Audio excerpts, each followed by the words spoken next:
sejahtera kepada semua pelajar. Ini adalah bab yang keempat, iaitu reka bentuk sistem multimedia. Sila baca nota dulu.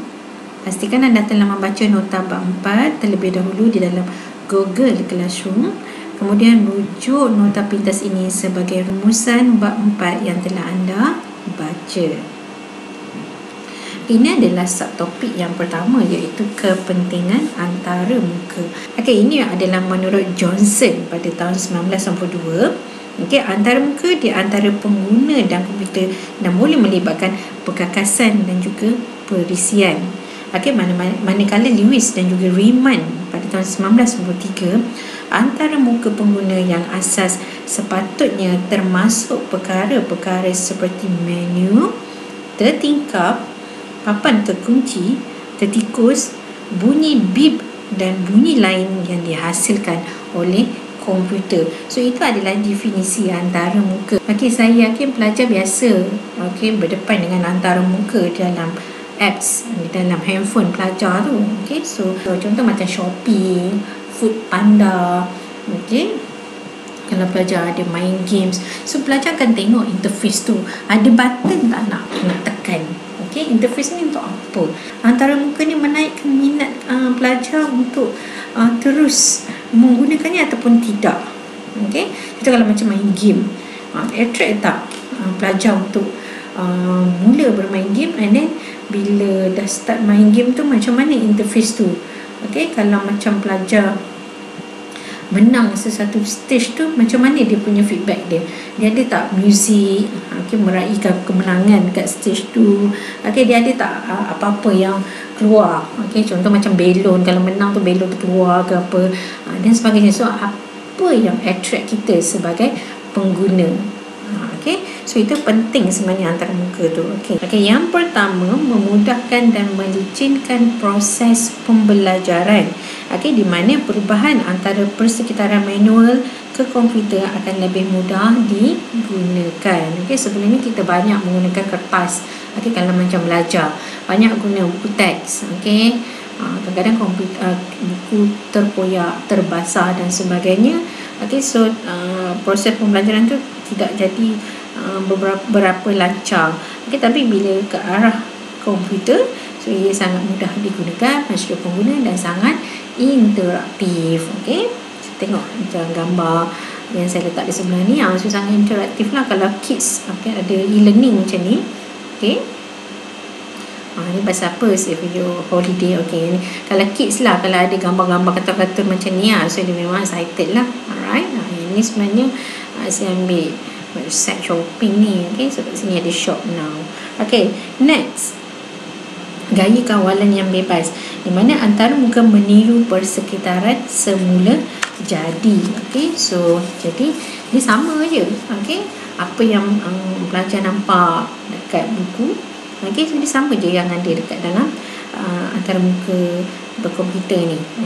Contoh macam sekarang lah, nota yang saya bagi kepada pelajar dalam bentuk PDF file contohnya. Tapi bila tengok dalam slide ni kita boleh kita boleh kontrol dia dari segi teks tu, ada animasi sedikit.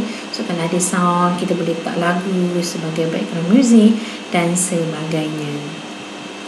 Menyokong kandungan dan mesej.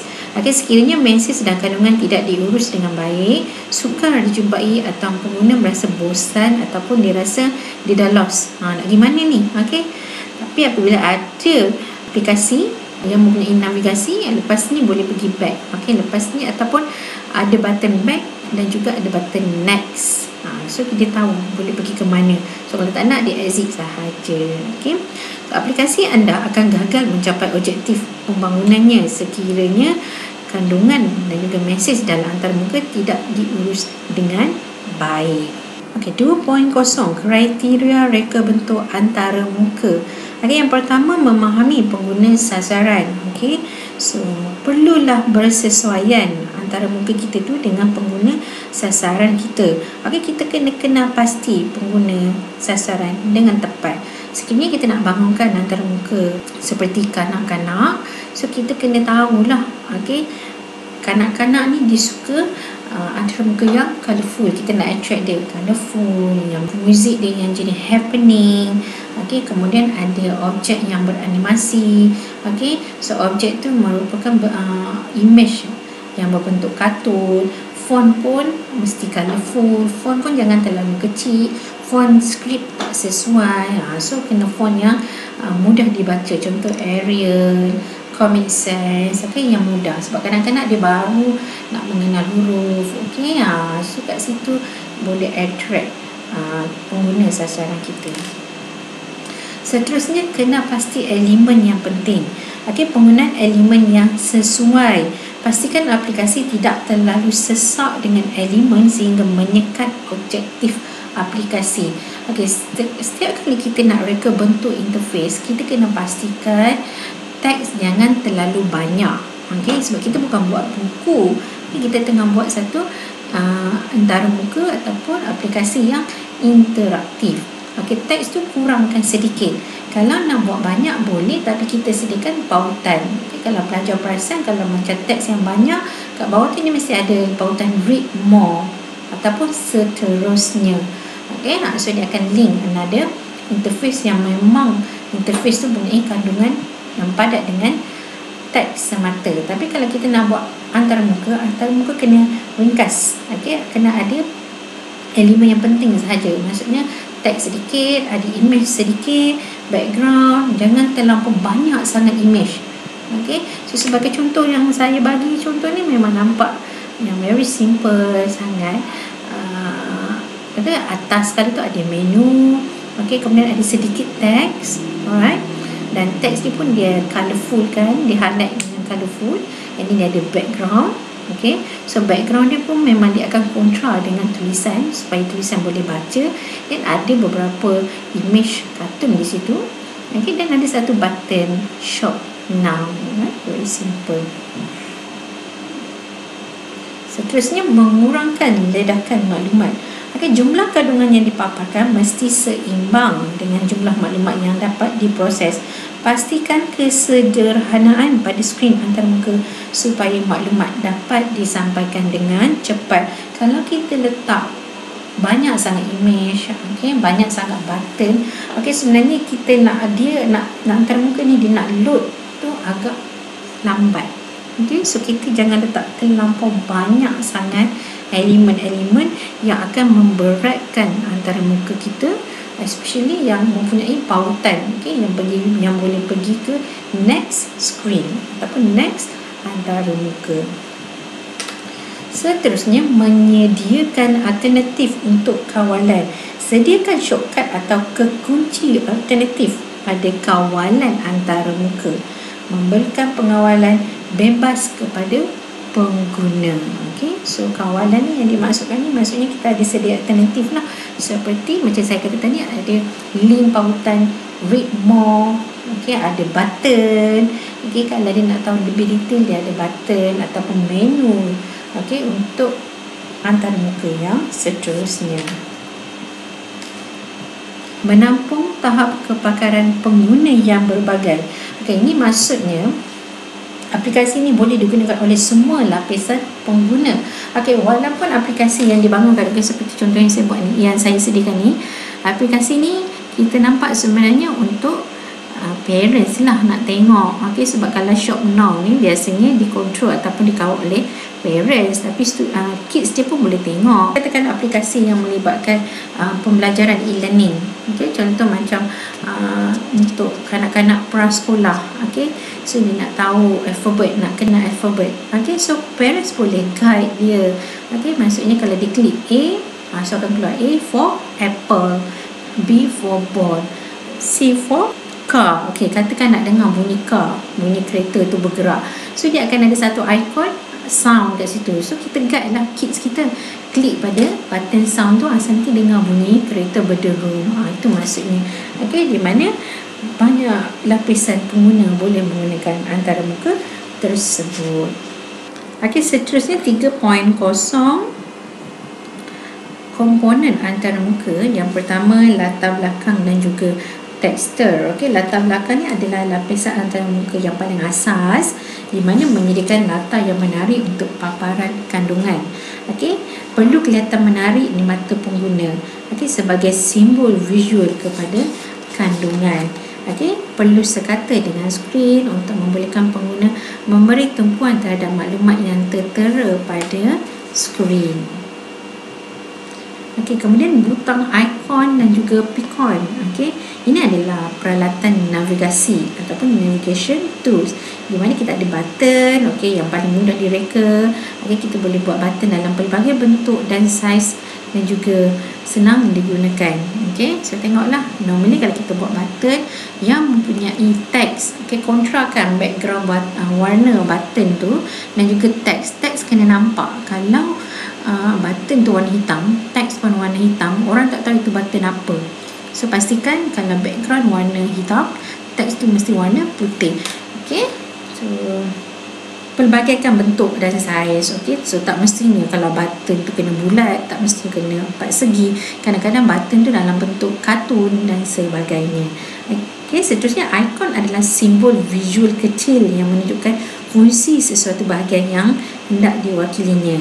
Okey, picon pula ialah ikon bergambar yang boleh membawa maksud yang lebih abstrak. Okey, ini adalah contoh ikon dan juga picon.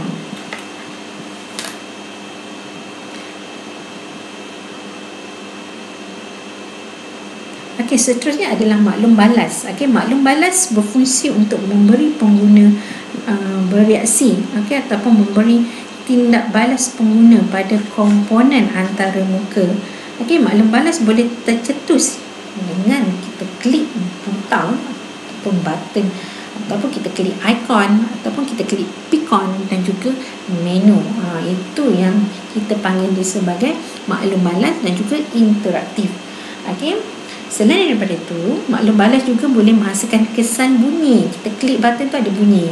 Okey, klik video, animasi atau skrin yang memaparkan maklumat. Okey, maklum balas juga boleh digunakan untuk menggalakkan pengguna untuk meneroka aplikasi dengan lebih lanjut. Okey, normally kita tak akan letak semua informasi dalam satu page ataupun dalam satu antara muka. So kita akan pecahkan dia kepada bahagian-bahagian tertentu. So macam mana pengguna nak guna kepada antara muka yang banyak ni, melalui pengawalan butang ataupun maklum balas inilah. Okey, seterusnya hot area, highlight dan juga menu. Okey, hot area mungkin grafik ataupun teks yang boleh dibezakan dengan objek lain, okey, yang tidak interaktif dengan warna atau perubahan yang berlaku pada cursor. Okey, menu pula merupakan alternatif kepada butang dan juga hot area. Okey, dan ia boleh memuatkan lebih banyak maklumat. Okey, kadang-kadang kita tak letak button, kita letak menu. Okey, yang terakhir adalah rollover dan slider. Okey, rollover ni diaplikasikan kepada cursor yang diletakkan pada bahagian yang telah ditentukan terlebih dahulu pada skrin. Okey, dan menghasilkan reaksi multimedia yang berbeza. Okey, slider pula memberi pengguna petanda tentang kedudukan semasa mereka di dalam aplikasi. Okey. Okey, yang keempat, 4.0, prinsip reka bentuk antara muka. Okey, daripada yang pertama adalah kedudukan. Skrin selalunya dibahagikan kepada kawasan kandungan dan juga kawasan navigasi. Rasio yang selalu digunakan oleh mereka ialah 2/3, 2:3 untuk kandungan dan 1/3, 1:3 untuk navigasi dan juga menu. Maksudnya konten kena besar lah. Okey, mana ada elemen untuk navigasi dan menu, kita ambil mungkin bahagian atas, bahagian kiri atau kanan ataupun bawah. Jarang kita letak menu kat tengah-tengah. Okey. Alright, so prinsip yang kedua, warna. Pastikan warna di dalam antara muka kontra dengan teks yang hendak disampaikan, kontra dengan button yang disediakan ataupun navigasi yang disediakan. Kontra ni maksudnya nampak lah. Okey, maksudnya kalau background, okey, contoh di sini background warna biru. Okey, dah pastikan teks tu boleh dibaca. Teks yang sesuai mungkin warna putih. So kalau tak sesuai warna putih, so kat belakang tu dia highlightkan dengan warna lain. So kalau teks tak nampak dibaca, so maksudnya informasi yang kita nak sampaikan di antara muka tak sampai. Okey, seterusnya panel navigasi yang konsisten. Okey, navigation tools yang kita buat kena konsisten, button tu lah. Okey, so kalau boleh button home ataupun back ataupun previous, okey, button untuk shop now, button untuk exit, kena konsisten. Janganlah dekat skrin antara muka yang pertama button dia bentuk rumah kalau home.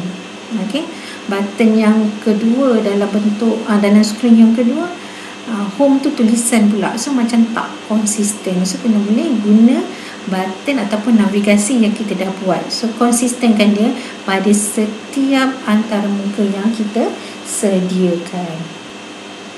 Keseragaman. Okey, daripada segi keseragaman ni perlu dibuat bagi memastikan pengguna mudah menggunakan, khususnya pengguna yang baru, dan juga dia mempercepatkan interaksi di antara skrin yang pertama, skrin yang kedua dan juga seterusnya. Ruang putih. Okay, ruang putih ni merujuk kepada jumlah ruang yang diperuntukkan di antara teks, grafik pada sesuatu skrin. Okay, jika lebih banyak ruang putih di antara teks dan juga grafik, so lebih mudah sebenarnya pengguna untuk memberi tumpuan kepada antara muka tersebut. Okey, berakhirlah sudah untuk topik kita yang keempat ini. So, sekebarang pertanyaan boleh ajukan kepada saya semasa sesi live. Okey, ataupun boleh mesej saja ataupun email saja kepada saya. So, sehingga kita berjumpa lagi pada topik yang seterusnya. Terima kasih dan juga Assalamualaikum.